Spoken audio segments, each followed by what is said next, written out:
Hello guys, happy Saturday once again and let's have lunch together. So what do we have for lunch? Ito, nagpadala si Mami tsaka si Daddy ng omu rice yata tawag dito, yung egg na may fried rice sa loob. So yan, hello. Hello Mami and Daddy, I love you. Thank you for this. And ito yung, yan, sa mga Pinoy abroad, alam ko nami-miss nyo yan. Ano to? Adobong atay balon-balunan ng manok. Yan. And we also have meatloaf, of course, corn.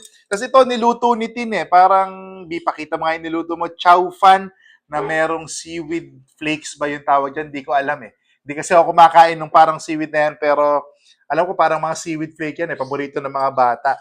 So yan, tikman na natin. And I also have, of course, a glass of Coke Zero. Yan, a glass lang, syempre. So, tikman natin yung omu rice na pinadala ni Mami tsaka ni Daddy. Huy, huy, huy, huy. Yan.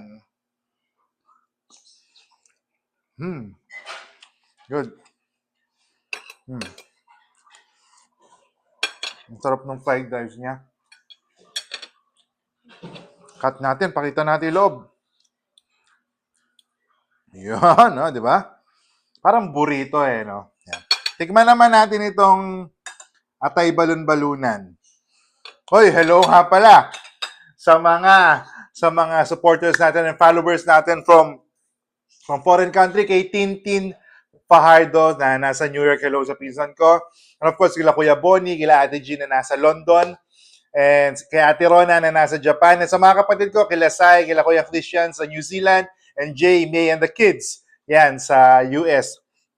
Ayan pala. Nagpapabati nga pala ang Mariano, Castro family, sila Ate Marites, sila Kuya Louie.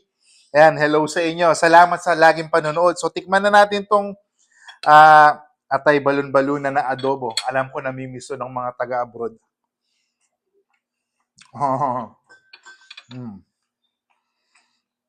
Masarap, pero parang mas masarap kung lalagyan ko pa ng chili garlic. Ayan. Yeah, Pinoy na Pinoy, no? Sarap.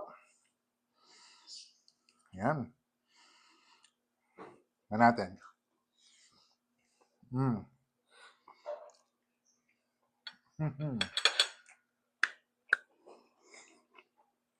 Sarap. Alam niyo kung bakit masarap tong atay balon-balunan? Ako yung nagluto eh. So, kailangan mahalin ko ang sariling akin, di ba? Yan. A glass of Coke Zero.